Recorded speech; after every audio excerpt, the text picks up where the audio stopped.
क्या हाल है, कैसे हैं आप लोग? ठीक ठाक हैं। आज हम लोगों ने जो टॉपिक डिस्कस करना है वो है Kolbe's electrolytic method for the preparation of alkane. Alkanes को हम कोल्ब्स मेथड से कैसे प्रिपेयर कर सकते हैं, पेपर में बहुत बार पूछा जाता है।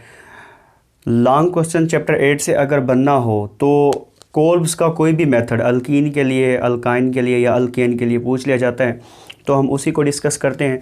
इसी टॉपिक से शॉर्ट क्वेश्चन भी आते हैं, इसी टॉपिक से बोर्ड के एमसीक्यूज़ एंड एंटी टेस्ट के एमसीक्यूज़ आते हैं, तो वो भी मैं आप लोगों से डिस्कस करता हूँ। पहले हम इसको समझते हैं कि ये है क्या चीज़।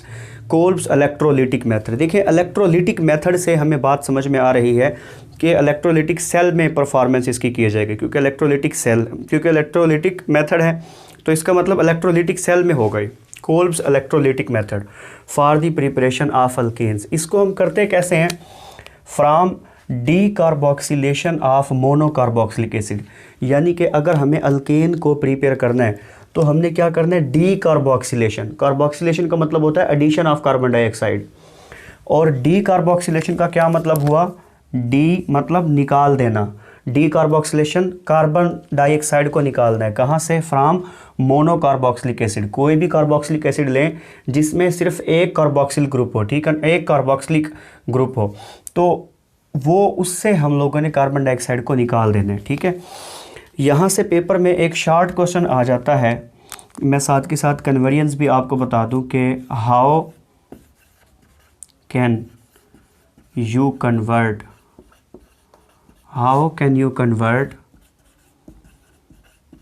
एथानोइक एसिड इनटू अल्केन, या आ जाता है इनटू इथेन।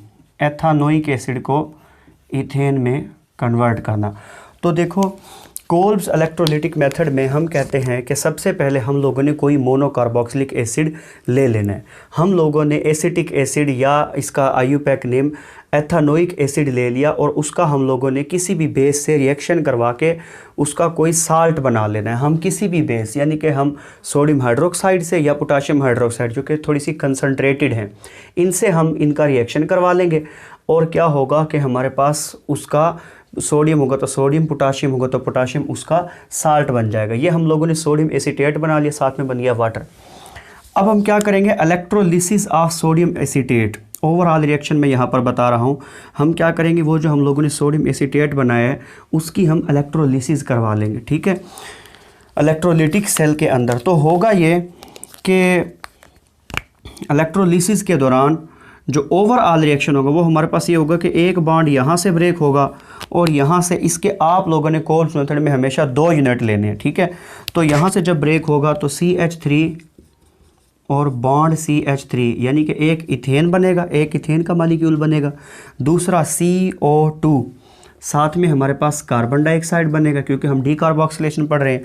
और यहाँ से सोडियम जो है, एक बॉन्ड यहाँ से ब्रेक होगा, सोडियम जो है वो हाइड्रोक्सल के साथ रिएक्शन करके सोडियम हाइड्रोक्साइड बना देगा, और यहाँ साथ के साथ हाइड्रोजन गैस बनेगी। तो ये हमारे पास 4 प्रोडक्ट आएंगे। अगर इसके मैकेनिज़्म की बात की जाए तो देखिए, मैकेनिज़्म में हम लोग ये पढ़ते हैं कि जो हम लोग सोडियम एसीटेट बनाएंगे उसका यहाँ से इलेक्ट्रोलिसिस के दरमियान यहाँ से बॉन्ड ब्रेक होगा, और ये जो ऑक्सीजन है ये सोडियम का भी इलेक्ट्रॉन छीन लेगा। इसी चीज़ को आप लोगों ने समझना है। यानी होगा ये कि यहाँ 2CH3 bond C double bond O negative acetate ion बनेगा, और साथ में 2 सोडियम के आयन बनेंगे। देखो, इस चीज़ को समझें। यहाँ पर बच्चे कंफ्यूज होते हैं क्योंकि अभी आगे मैं इसका फ्री रेडिकल दिखाने वाला हूँ। देखो, इसका मैं ना आपको डॉट एंड क्रॉस स्ट्रक्चर बना के दिखाता हूँ, सिर्फ इसका।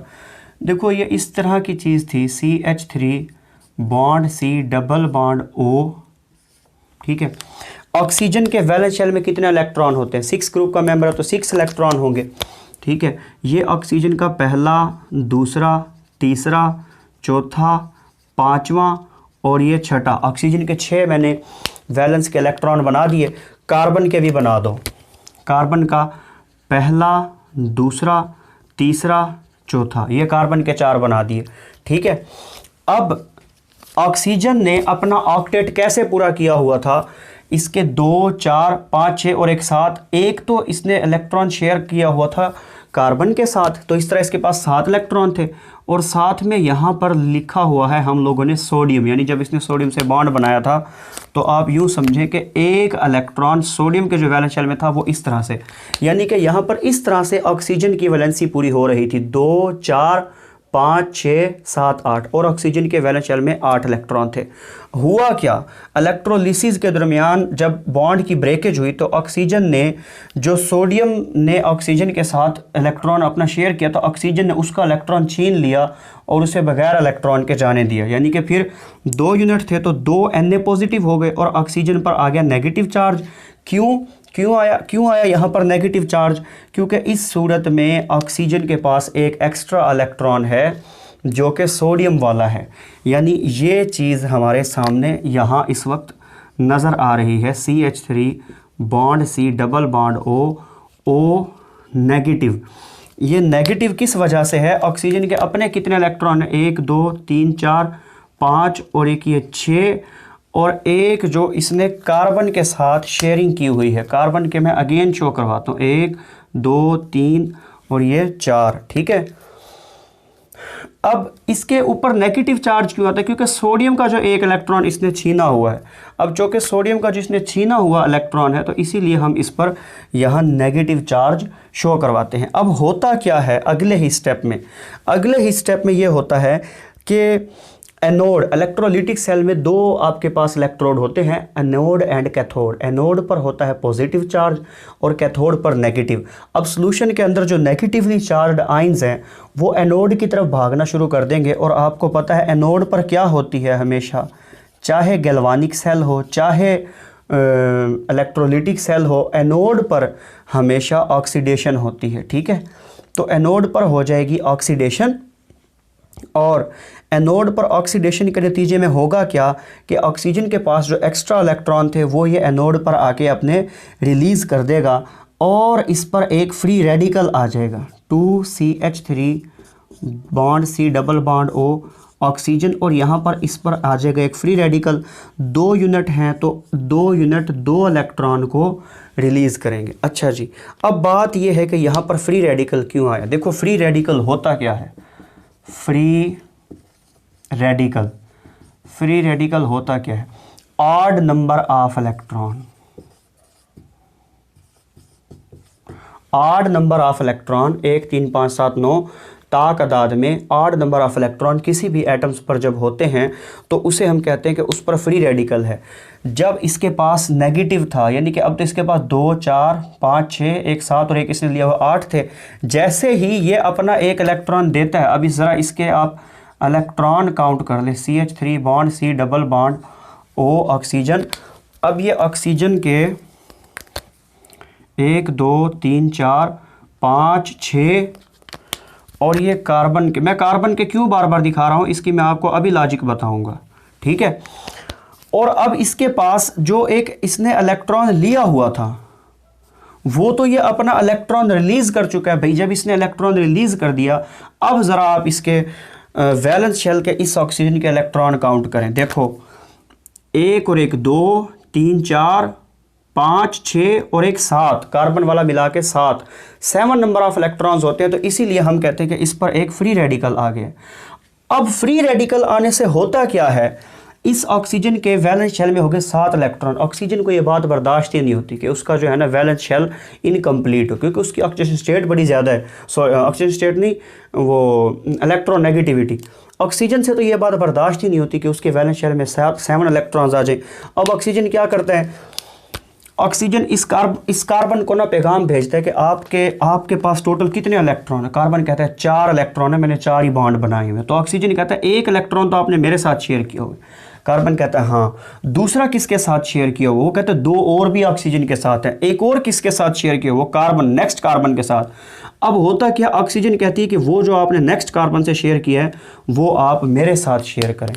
तो होता ये है कि ये जो फ्री रेडिकल है, ये इस कार्बन ने जो अपना एक इलेक्ट्रॉन यहाँ इस कार्बन से शेयर किया हुआ है वो वाला इलेक्ट्रॉन भी अपने तरफ अट्रैक्ट करवा लेता है और यहाँ से बॉन्ड की क्लेवेज होगी, यहाँ से बॉन्ड फिर टूट जाएगा।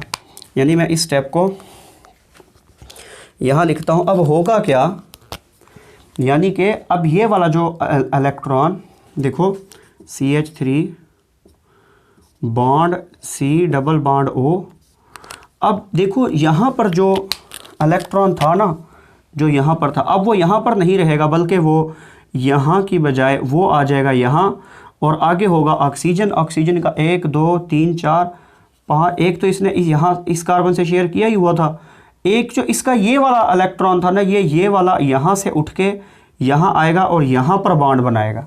अब जब यहाँ पर बॉन्ड बनाएगा, अब जब कार्बन ने जो अपना इलेक्ट्रॉन इससे शेयर किया था, अब वो उससे शेयर कर लिया, तो फिर बॉन्ड तो टूट जाएगा ना। तो फिर होगा क्या, अब देखें इसको, होगा ये कि जनाब 2CH3 bond C double bond O bond free radical. होगा क्या, ये फ्री रेडिकल इस कार्बन को मजबूर करेगा कि ये आप अपना बॉन्ड तोड़ दें और ये इलेक्ट्रॉन आप मेरे साथ शेयर करें, बॉन्ड आप यहाँ बनाएं। तो अब होगा क्या, कार्बन डाइऑक्साइड बन जाएगा। ठीक है, अब इस CH3 को ज़रा आप देख लें। देखो कार्बन ने पहले कार्बन की वैलेंसी पूरी थी 3 हाइड्रोजन के साथ, चौथी इस कार्बन के साथ, यानी कि हाइड्रोजन हाइड्रोजन हाइड्रोजन। कार्बन का पहला इलेक्ट्रॉन, दूसरा इलेक्ट्रॉन, तीसरा इलेक्ट्रॉन, और ये जो चौथा इलेक्ट्रॉन था वो नेक्स्ट कार्बन से शेयर्ड था। अब वो नेक्स्ट कार्बन अपना इलेक्ट्रॉन ले गया, तो अब इस कार्बन के पास ये इलेक्ट्रॉन फालतू है। फालतू है तो मतलब फ्री रेडिकल है। अब होगा क्या कि 1 यूनिट होता तो 1 फ्री रेडिकल, 2 यूनिट है तो 2 फ्री रेडिकल आ जाते हैं। तो फिर होता ये है कि हम लिख देते हैं कि यहाँ पर तो 2 फ्री रेडिकल की जनरेशन हो गई है। ठीक है, 2 फ्री रेडिकल यहाँ पर बन जाएंगे और 2 फ्री रेडिकल यहाँ पर बनेंगे, और जो कार्बन डाइऑक्साइड है उसके भी 2 यूनिट बनेंगे, क्योंकि हम लोगों ने 2 यूज़ किए। ठीक है, अब ये जो 2 फ्री रेडिकल होंगे,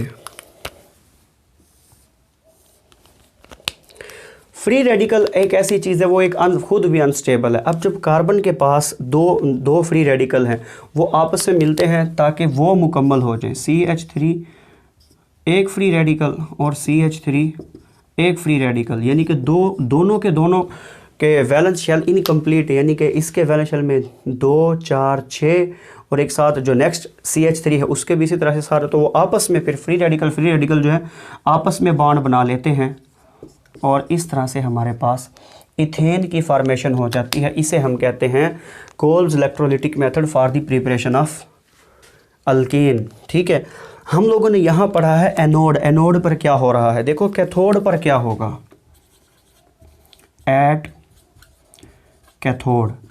कैथोड पर क्या होगा, सोल्यूशन के अंदर जो हम लोगों ने वाटर यूज़ किया था, कैथोड पर हमेशा क्या होता है, कैथोड पर आप लोगों को पता है कि रिडक्शन हो जाती है। ठीक है, तो कैथोड पर रिडक्शन हो जाएगी, 2 यूनिट जो वाटर के यूज़ किए थे वो इलेक्ट्रॉन को रिसीव करेंगे, और क्या होगा, 2 हाइड्रोक्सल आयन बनेंगे और साथ में हाइड्रोजन गैस बनना शुरू हो जाएगी। ठीक है, और ये जो 2 हाइड्रोक्सल के आयन हैं ये इस सॉल्यूशन में पड़े हुए सोडियम के आयन से मिलेंगे और मिलके क्या बना देंगे, सोडियम हाइड्रो ऑक्साइड। ये वाटर के मॉलिक्यूल इलेक्ट्रॉन से मिले तो हाइड्रोक्सल कैसे बना और हाइड्रोजन कैसे बनी, इसको भी मैं थोड़ा सा क्लियर कर देता हूँ। यहाँ देखें, देखो अगर एक वाटर का मॉलिक्यूल हो, सिर्फ 1 यूनिट को देखो, तो यहाँ से बॉन्ड ब्रेक होता है इनका इलेक्ट्रोलिसिस के दरमियान। ये जो ऑक्सीजन है अगेन ये इस हाइड्रोजन का भी इलेक्ट्रॉन छीन लेता है, यानी कि यहाँ से फॉर्मेशन किस चीज़ की होती है, हाइड्रोक्सल आयन की फॉर्मेशन होती है, और H पर आ जाता है पॉजिटिव, OH नेगेटिव और H पॉजिटिव होता है।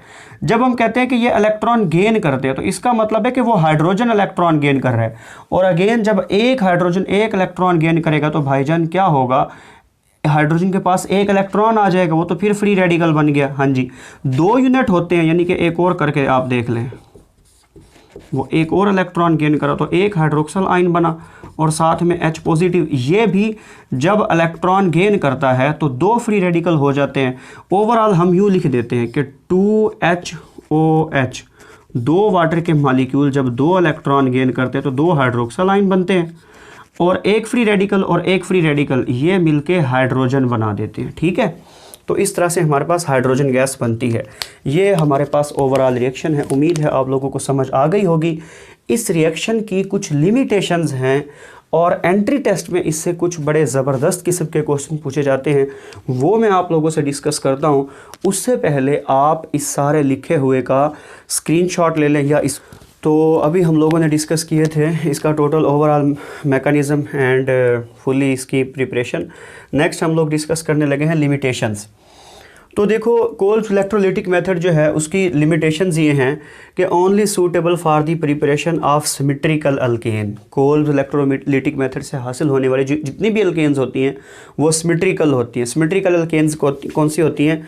जिनके अंदर इवन नंबर ऑफ कार्बन हो, इवन नंबर ऑफ कार्बन 2, 4, 6, 8, 10, 12। देखो जैसे हम लोगों ने इसमें की थी, क्योंकि इसमें हम 2 यूनिट लेते हैं तो अब 1 यूनिट जो है वो इन्वॉल्व हो जाता है कार्बन डाइऑक्साइड, 1 यूनिट नहीं, 1 कार्बन इन्वॉल्व हो जाता है कार्बन डाइऑक्साइड बनाने में, और दूसरा यूनिट जो होता है यानी कि 1 कार्बन तो है, अगर 1 कार्बन हम लोगों ने ली है तो उसका डबल आएगा, 2 कार्बन वाला अल्केन आएगा। यहाँ अगर हम 2 कार्बन वाला अगर यहाँ हम 2 कार्बन वाला कोई एसिड ले लेंगे, साल्ट ले लेंगे, तो उसका डबल आएगा, 4 कार्बन वाला अल्केन आएगा। 3 कार्बन यहाँ होंगे तो 6 वाला आएगा, 4 होंगे तो 8 वाला अल्केन हमें हासिल होगा, यानी कि डबल आते जाएंगे। ठीक है।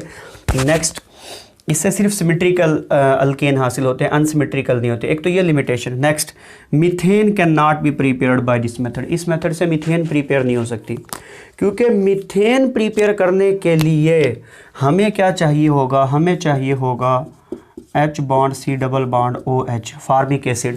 फार्मिक एसिड अगर यूज़ करेंगे तो ये कार्बन तो इन्वॉल्व हो जाएगी कार्बन डाइऑक्साइड बनाने में, तो CH4 मीथेन कौन सी कार्बन बनाएगी? तो इसीलिए हम अब ये भी इंटरेस्ट का एक क्वेश्चन है कि in Kolbe's electrolytic method which monocarboxylic acid can not be used for the preparation of alkane. तो एक ही मोनोकार्बोक्सिलिक एसिड है जो कि फार्मिक एसिड है, और अगर इसके साल्ट की बात करें तो सोडियम फार्मेट, उसे हम यूज़ नहीं कर सकते। Next, last, multiple products are form that give low yield of alkane. अब ये जो रिएक्शंस होता है इसमें मल्टीपल प्रोडक्ट्स बनती हैं, साइड प्रोडक्ट्स, बाई प्रोडक्ट्स बड़े बनते हैं। जैसे हम तो अल्केन बनाने चले थे, कार्बन डाइऑक्साइड भी मिल गई, सोडियम हाइड्रोक्साइड भी मिल गया और हाइड्रोजन भी मिल गई, मल्टीपल प्रोडक्ट्स बने। इससे नुकसान, वैसे एक देखा जाए तो फ़ायदा है, बाई प्रोडक्ट्स मिले, लेकिन इसका एक नुकसान ये होता है कि एक्चुअल जो हमारी डिज़ायर होती है उसकी यील्ड कम हो जाती है। हमें तो अल्केन चाहिए थे, अब इसकी यील्ड कम हो गई बाकी चीज़ों की प्रेजेंस की वजह से।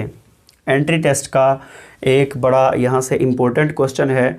अब मेन कंसेप्ट तो मैंने यहाँ बता दिया, मेरा दिल तो नहीं कर रहा कि मैं इसका आंसर भी बताऊँ, आप खुद ढूंढें इसका answer. Kolbe's synthesis of sodium salt of butanoic acid. ठीक है, हम लोगों ने कौन सा किया अभी? Ethanoic acid. Butanoic acid will give, butanoic acid क्या देगा?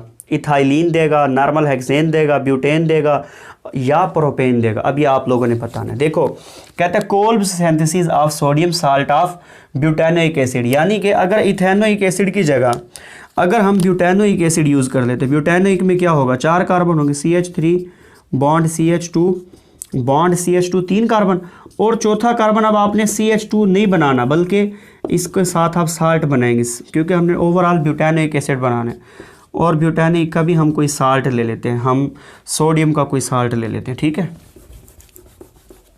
इसकी अगर हम हाइड्रोलिसिस करवाएं, कोल्ब्स के लिए हम लोगों ने शर्त क्या बताई थी कि कोल्ब्स में हमेशा 2 यूनिट यूज़ होते हैं। ठीक है, इसकी अगर हम हाइड्रोलिसिस करवाएं तो बच्चों ये जो Na है, ये Na, ये तो हाइड्रोक्सिल से मिलके NaOH बना देगा, और ये जो कार्बन डाइऑक्साइड है ये इस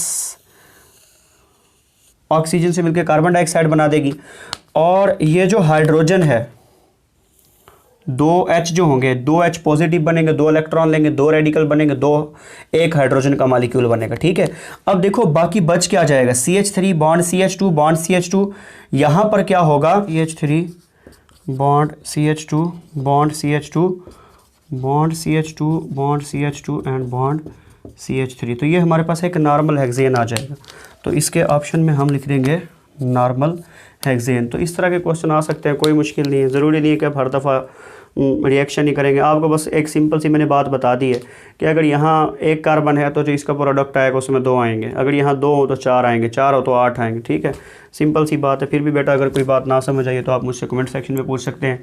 बहरहाल अभी जो मैंने कोल्ब्स की प्रिपरेशन के लिए मैंने आप लोगों को टॉपिक करवाना है Kolbe's for alkyne and Kolbe's for alkyne, उसमें भी फ्री रेडिकल मैकेनिज़्म आएगा। अगर आपको अभी भी फ्री रेडिकल की नहीं समझ आई तो आप कोल्ब्स का जब मैं पढ़ा रहा हूँ अल्कीन उसको तसल्ली से देखना है, क्योंकि उसमें भी इसी किस्म की टर्मिनोलॉजीज़ यूज़ होंगी। ठीक है, बहरहाल आप इसी को दोबारा देख लें, एक दो बार दोबारा आप देखेंगे तो आपको इंशाल्लाह बहुत अच्छे से समझ आ जाएगी, ताकि आपको फिर अल्कीन और अल्काइन बिल्कुल आसान लगे। ठीक है, थैंक यू, मुझे देखने का शुक्रिया। अगर आपको वीडियो से कुछ एक ज़रा बराबर भी कुछ सीखने को मिला है तो बच्चे लाइक किया करो। आप लोग लाइक करते नहीं हो, कमेंट करते नहीं, ऐसे भाग जाते हो।